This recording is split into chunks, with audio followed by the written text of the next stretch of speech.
1977, the worst winter in a century struck the United States. Arctic cold gripped the Midwest for weeks on end. Great blizzards paralyzed cities of the Northeast. One desperate night in Buffalo, 8 people froze to death in marooned cars.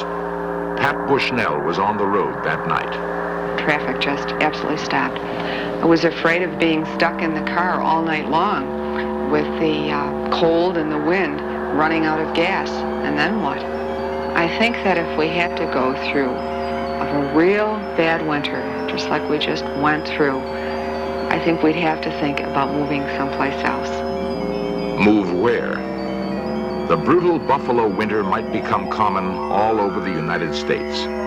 Climate experts believe the next ice age is on its way. According to recent evidence, it could come sooner than anyone had expected.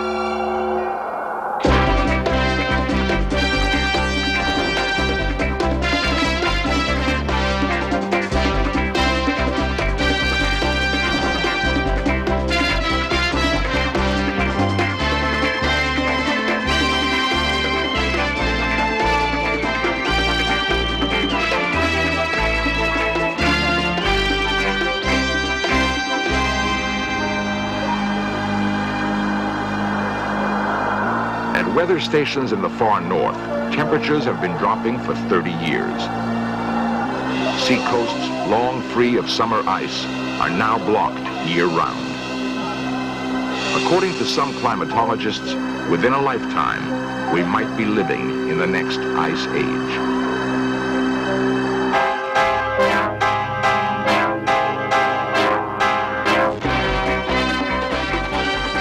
This series presents information based in part on theory and conjecture. The producer's purpose is to suggest some possible explanations, but not necessarily the only ones, to the mysteries we will examine. Of the 9 planets in our solar system, only Earth has conditions favorable to human life.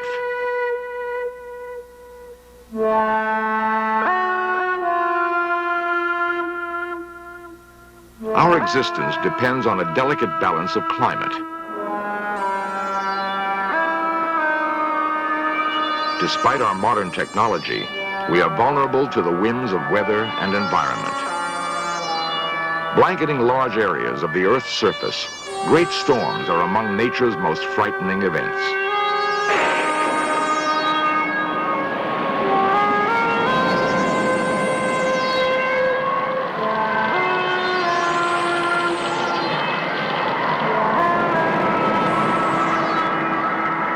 Uncontrollable tempests make us aware how fragile life on our planet really is.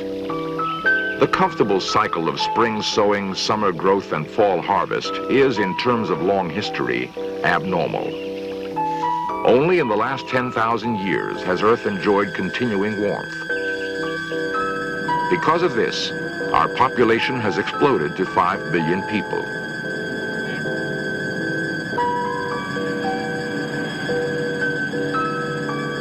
For most of the last million years, however, whole continents were buried by ice. As recently as 18,000 years ago, a mile-thick sheet stretched down from the Arctic Circle and covered what is now Seattle, Chicago, and Boston. New York Harbor was choked with ice floes. Winters were cold and snowy down to the Gulf of Mexico. All that remains of the great glaciers that once covered North America are the ice caps of the Canadian Arctic. If the ice spreads over the continent again, it is here on Baffin Island in northern Canada that the mysterious process will begin. We look to this lonely outpost for warnings of a new ice age. Straddling the Arctic Circle, Baffin Island is a harshly beautiful wilderness. It is larger than California, but not one tree grows on the entire island. The only vegetation is the stunted plant life of the tundra. Most of the inhabitants are Inuit Eskimos, whose ancestors migrated west from Greenland 1,000 years ago. Today, the island is poised on the brink of ice age conditions, a critical signal post for changes in the Earth's climate. According to geologists, the last major ice age began on Baffin Island 115,000 years ago. Perpetual snow spread southward over the continents.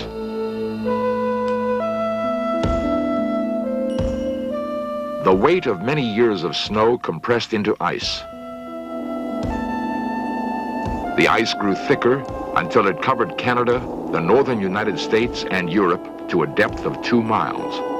For 100,000 years, the ice remained over large areas of the continents. Then, it retreated to the Arctic, and for the last 10,000 years, we have flourished in a warm interglacial period.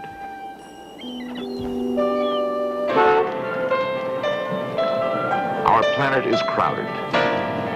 What will we do when the fragile balance of climate shifts from today's abnormal warmth and the next ice age begins? One of the questions that I'm frequently asked is, when will this present warm interval end? And the best answer to that probably is that it has in fact already ended, and it ended 3,000 years ago right here on Baffin Island. Dr. Gifford Miller is a glaciologist from the University of Colorado. He's been studying the climate and glaciers of Baffin Island for the past 6 years. For the last 3,000 years, the summer temperatures have been getting colder, and the amount of precipitation, rainfall and snowfall has decreased so that the conditions have been drier and colder. And at the same time, the glaciers have expanded.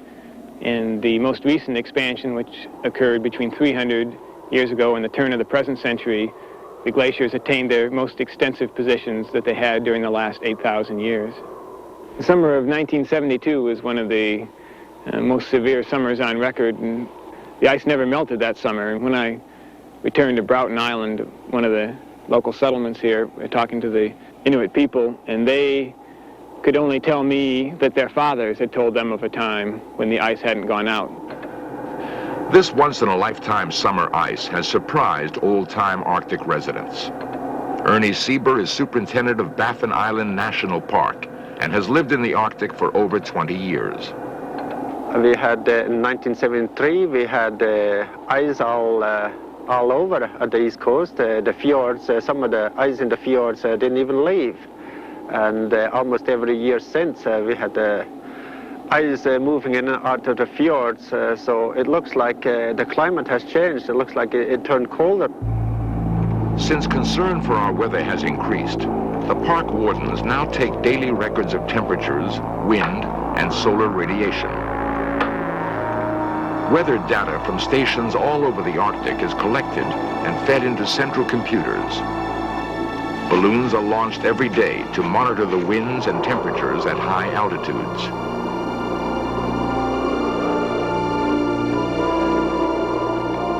The data shows that average temperatures in the Arctic have fallen dramatically over the last 30 years. In most locations, the drop has been about 2 degrees centigrade.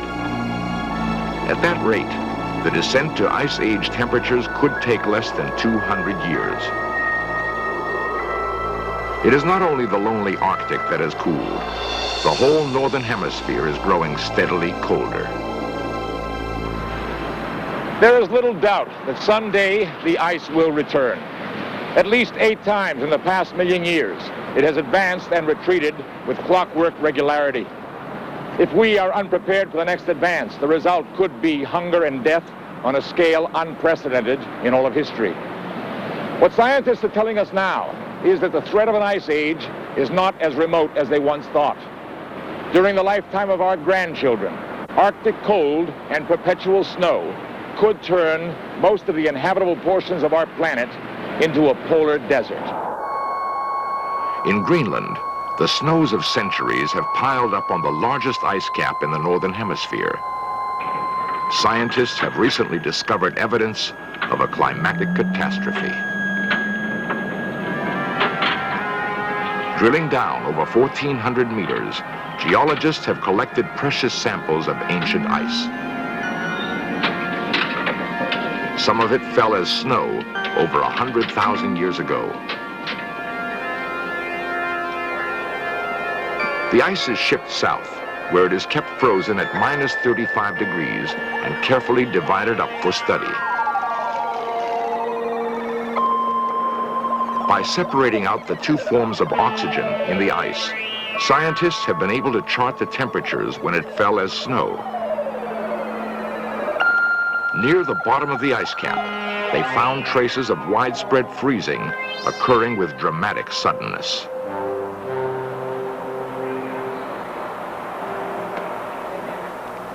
Dr. Chester Langway is chairman of the geology department at the State University of New York, Buffalo. We have evidence from the ice core studies that approximately 89,000 years ago, the global climate changed from one of greater warmth than today into one of glacial severity. It is possible that a tremendous volcanic event occurred, shielding the sun, cooling the Earth's temperatures, and thereby providing the explanation of the advancing glaciers. The significance of this catastrophic event is that within a 100-year period of time, that the glaciers could have re-advanced over the surface of the Earth. It is possible that we may enter into such a cold climate almost instantaneously in the very near future. If the climate does suddenly cool, will we survive the change?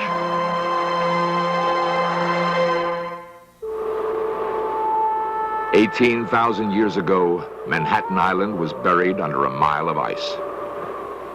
Where the Hudson River flows today, there was a huge glacier. Pack ice filled the ocean off Long Island.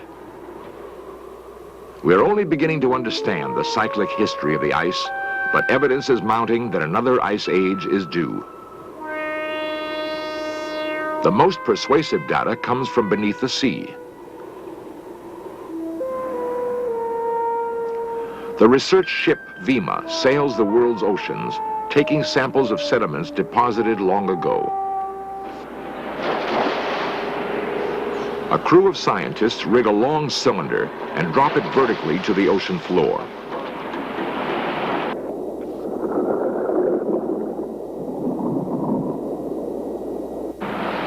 The cylinder dredges up mud from the seabed in the form of long cores.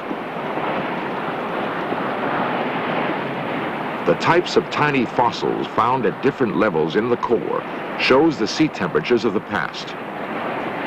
Geologists have collected enough sea cores to form a detailed history of climate during the last million years. The cores are analyzed at the Lamont Doherty Geological Laboratory of Columbia University. Dr. James Hayes leads the research. The climatic record in these deep sea cores tells us that there have been 8 ice ages in the last 700,000 years. It also tells us when they have occurred. This provides us with a test of various theories of the ice ages. We now have a theory that tells us that changes in the shape of the Earth's orbit act as a pacemaker for the ice age succession. Since this theory can precisely predict when ice ages occurred in the past, which can be tested against these deep sea cores, it also can predict when ice ages will occur in the future. From this theory, we can say with confidence that we are currently heading toward another ice age. In the winter of 1976-77, one storm after another buried the Northeast under record amounts of snow.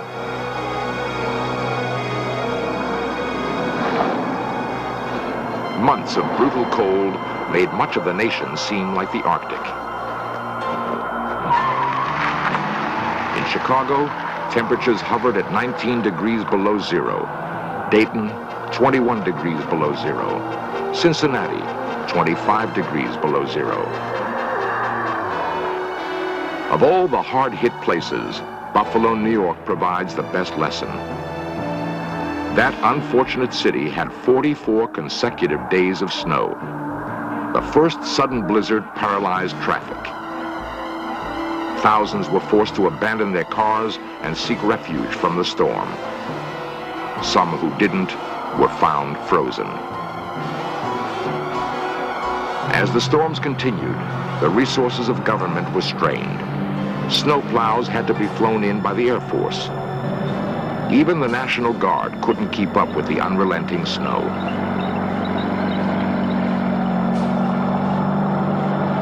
Just how long can a modern city hold out when whole regions are cut off from food and fuel? When the weather turns on us again, how thin is the margin between life and death?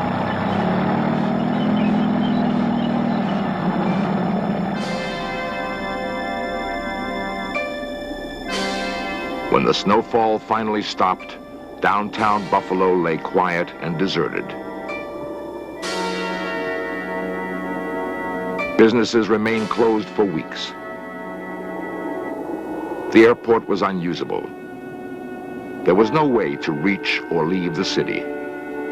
The mail could not go through. Supplies of food and drugs ran perilously low. Ambulances could not reach the sick. For the old and infirm, it was a time of pain and misery. Suppliers of natural gas had to put emergency plans into effect, cutting off thousands of users. Electrical utilities ordered temporary blackouts.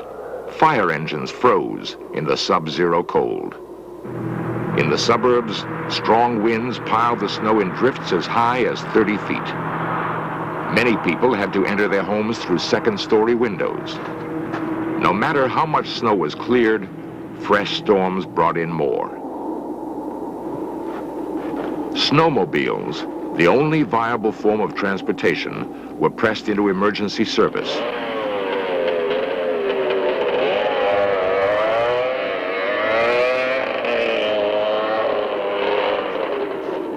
Pat Bushnell remembers how the Buffalo storm began. It was terrible. It was the worst winter that we have ever had around here. When I left work, knowing it was bad, but still thinking I could get home, gone maybe 3 miles from work and realized that the roads were closed at that point. You couldn't walk. The wind coming right off the lake at that point, it's right in downtown Buffalo, was so brutal that you just couldn't walk.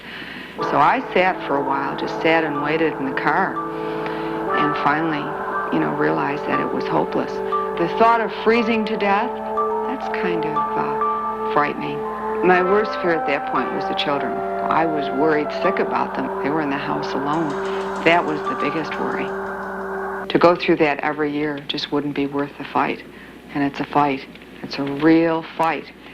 500,000 workers in the United States were laid off because of fuel shortages. Hundreds died of illness made worse by the cold. Had the storms continued much longer, millions would have been in jeopardy for lack of food and fuel. The experience of 1977 leads us to imagine the disaster the future might bring. In the descent to an ice age, one severe winter would follow another. Eventually, the snows of Buffalo would never melt. Increased demand for heating fuel would trigger an energy crisis beyond anything we can imagine. Winters in Dallas and Atlanta would grow cold and icy. Snows would blanket Southern California and northern Florida. The people of Mississippi and Alabama would have to contend with old-fashioned New England winters.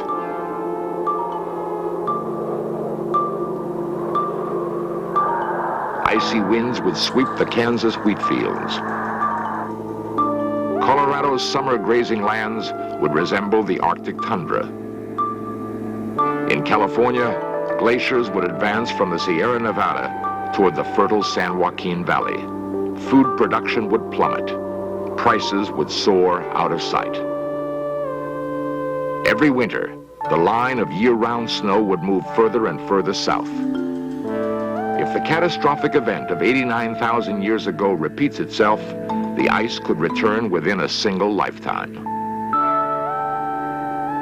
If an ice age is coming, what can we do to stop it? Nuclear energy might be used to loosen polar ice caps. Sea ice could be melted by covering it with black soot to increase the absorption of sunlight. Dr. Stephen Schneider is a climatologist from the National Center for Atmospheric Research. Can we do these things? Yes. But will they make things better? I'm not sure. We can't predict with any certainty what's happening to our own climatic future. How can we come along and intervene then in that ignorance? You could melt the ice caps. What would that do to the coastal cities? The cure could be worse than the disease. Would that be better or worse than the risk of an ice age? If the polar ice melted completely, sea level would rise 180 feet. New Orleans, San Francisco, and New York would be submerged. Clearly, one of the future's great problems will be to survive the next ice age.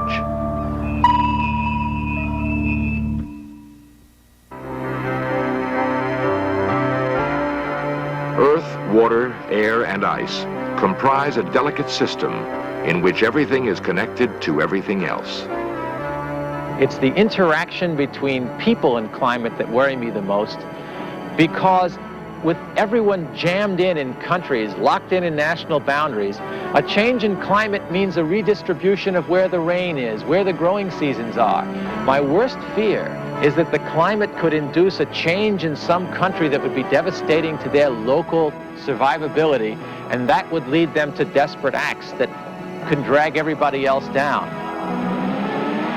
In the past, weather disasters have fostered a spirit of mutual concern. When drastic changes in our climate occur, hopefully, the same acts of courage and cooperation will prevail.